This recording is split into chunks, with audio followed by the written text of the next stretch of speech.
And sometimes we don't think we can do the inevitable. God can do the impossible.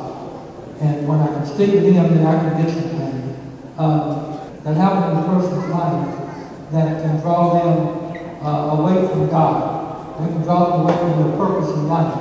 And sometimes those things carry you to a place that you never thought you could go. To the depth of your understanding. 27 years ago, she told me I was in the bail business, nightclub business, dope business, car business, insurance business, and call it entrepreneur. And I had all this stuff going on. And at the end of my road, I was ready to stick a pistol in the roof of my mouth and blow my head off. And I remember feeling like I was in this four-corner room with the door wide open. I couldn't come out. My lights, my water, my gas was off. My house note was 5 months behind. I was down to 130 pounds, swimming up down, and I was home, the door out of the mailbox. Peeping through the blinds. Some of y'all probably know they got a little drawstring. And I was looking through the drawstring. And me and the lady I was with used to steal each other's dope and help each other look for it. And some of y'all have been there and know what I'm talking about. And it's not a pretty sight when you run through everything that people love you. The people that love you more than anything else, when you look out that window or that door and you won't let them people in your house. And my family was saying, you have to do the bones away. And I couldn't come out. Everything that I love dearly just left. Seemed like it vanished away from me. And I remember that night that I said, God, I was sitting on the side of the bed with this 38. And I said a simple prayer, God, please help me. And it seemed like He took an interest in my life that day, or that morning. And I went to treatment. I stayed 36 days. I was 36 years old. I went to a party at 16, did it until I was 36. And they told me I was going to have to help people. I said, well, I can't even help myself. How am I going to help anybody?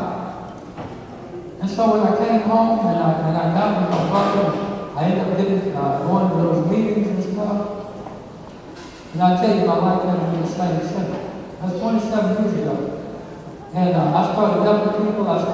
People started coming to me, calling me, moms and husbands and wives. And, can you help me? Can you help me? I got a son, I got a daughter who needs some help. I wasn't in the helping business. I was selling dope. I was getting people out of jail. I was doing all that. Real selfish. See, I didn't know that I was selfish. But when I realized I had to give these things away in order to keep what I had, I had to give it away. And when I told God, I said, God, if you let me make it, I will serve you the rest of my days. And He has made it happen. Because there's been a lot of things that happened in my life that, when you turn your life over to God, you better watch what you're doing. Because He has taken me, I got out of the driver's seat, got in the driver's seat. I said, God, please watch where you're going. Because He has taken me places I not want to go in recovery. I lost my mom, I lost my dad in recovery, but I didn't have to pick up, I didn't have to use. I didn't have to put any kind of substances in my body to make me feel okay. I just didn't have to do it. And I got a sponsor, what they call a sponsor. They helped me to do some things different.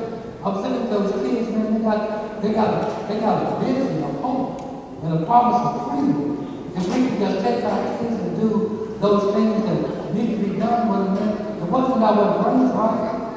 It wasn't my mother didn't teach me right. I just told growing up proud. And man, I tell you, being in recovery today, let me just tell you about the way life is now, since I've gotten in recovery. I've done some things. I've been program director over the big treatment center here in Fort Worth. I was interventions. I went around and helped people get into treatment. I did all these things, and when I ended up going to school, I acted on it. I'm an active detox specialist. When you have stress, anxiety, craving, withdrawal, any of that stuff, they come to me. I can help them. And I do the education part, some chemical dependency. But we need more people in our community that can reach out to others, that can help these people do the impossible. Because sometimes when you get so far down, you don't see no way up. See, and I was so far down, with just stick a pistol in my mouth, and I didn't know that God had something better for me to do. See, I give God the glory for this dope being story. I just came back a week and a half ago from Barcelona, Spain. I've been out of the country twice within 10 months. You tell me about that. You tell me about it when you turn your will and your life over to God, then He won't do something miraculous in your life. See, some people don't even have a passport to the other country. They never even thought about a passport. Some people can't get to California. They can't get from here to Dallas. So my job today is to just let you all know that God is able, that God can do anything He chooses to do with you. See, I didn't really want to give a chance. If I did, it was impossible for me.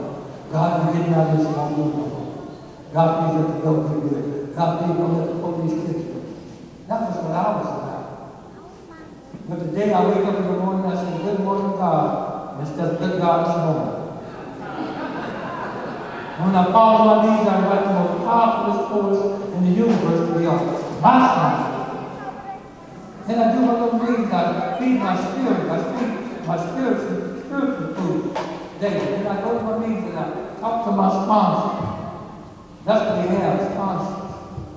People that can help you. You know, it's amazing that people will reach out to you. See, it's each one teach one.